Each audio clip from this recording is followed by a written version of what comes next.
son oncle se transforme en serpent et vient bouffer toutes ses grossesses. Histoire mystique. Le monde est méchant. Je ne sais pas jusqu'où les hommes sont capables pour aller pour gagner de l'argent. Écoutez cette histoire, s'il vous plaît, qui a failli véritablement détruire cette famille au niveau du Burkina Faso.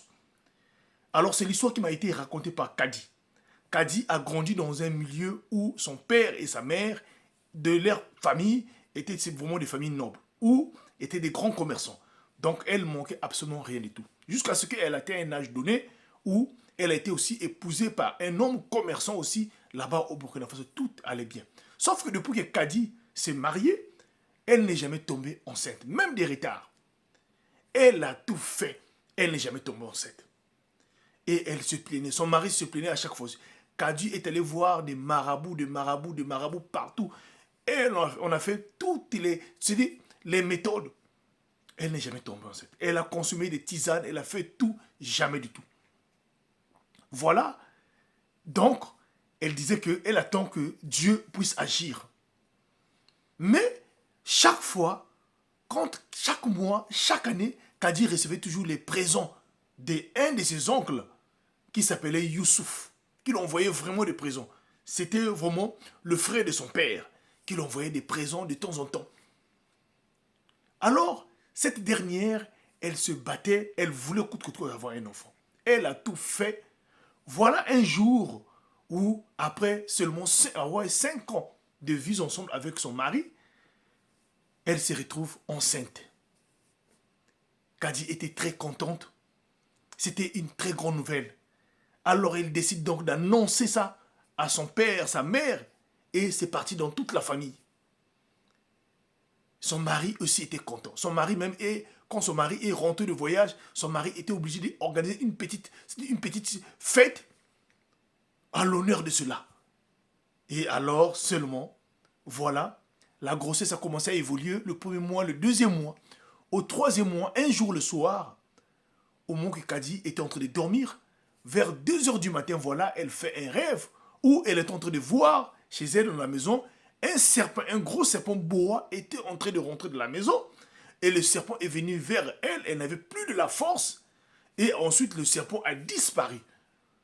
Quand elle se réveille dans le lit en criant et là, qu'est-ce qui sortait? C'était le sang qui était là. Elle venait de voir qu'elle a perdu la grossesse. Son mari était déçu, tout le monde était déçu. Comment ça? À 2 heures fort là, voilà comment elle vient de perdre sa grossesse. Le matin se réveille, au lieu même d'aller à la prière, non. Kadi décide de rester comme ça avec son mari. D'aller à l'hôpital, ils ont tout fait, c'est passé. Qu'elle a fait fausse couche. Voilà comment après, quelques temps plus tard, une année plus tard, elle tombe encore enceinte. Quand elle tombe enceinte pour la deuxième fois, voilà, au troisième mois de sa grossesse, elle fait toujours le même rêve. Elle fait le même rêve, voilà dans ce même rêve, là encore, le même serpent boa qui rentre dans la maison et qui s'approche vers elle et qui disparaît. Et tout juste dans les mêmes circonstances, voilà, elle perd la grossesse. Son mari vraiment était fâché. Décide donc de vouloir chercher des solutions de gauche à droite. 2 grossesses, il ne pouvait pas supporter. Voilà comment son mari au Burkina Faso décide d'aller chercher des solutions, chercher à savoir qu'est-ce qui n'allait pas sur sa femme. Et c'est là où ce dernier, en arrivant, on lui dira, en tout cas, il faut vraiment s'attacher de la prière, mais sauf que ta femme est victime d'un sorcier de sa famille qui vient pour prendre ces grossesses-là afin de sacrifier dans sa secte.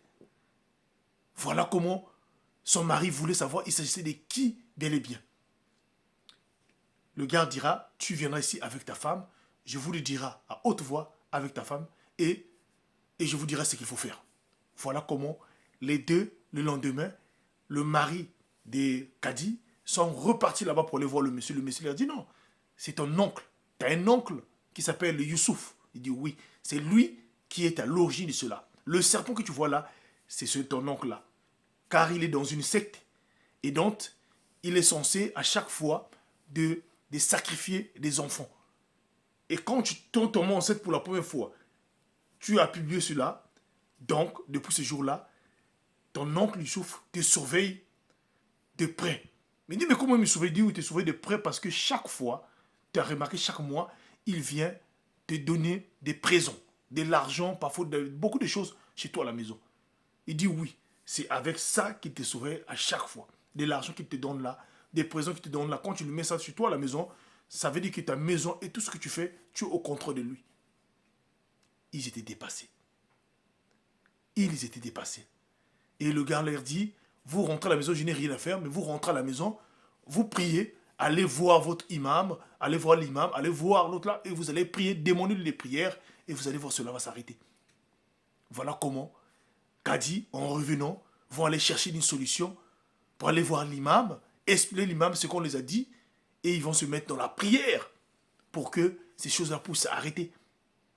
Sauf que l'oncle, après quelques temps plus tard, Kadi qui va tomber enceinte, cet oncle-là a cherché cette fois-ci encore à venir dans le rêve, comme d'habitude. Il arrive dans le rêve, et cette fois-ci, Kadi regarde le serpent dans les rêves, il sursaute même avant que le serpent rentre dans la maison. Effectivement, là, dans son rêve, elle voit la tête de son oncle. Et le lendemain matin, son mari décide avec Kadi d'aller confronter cet oncle-là avec tous les parents de Kadi.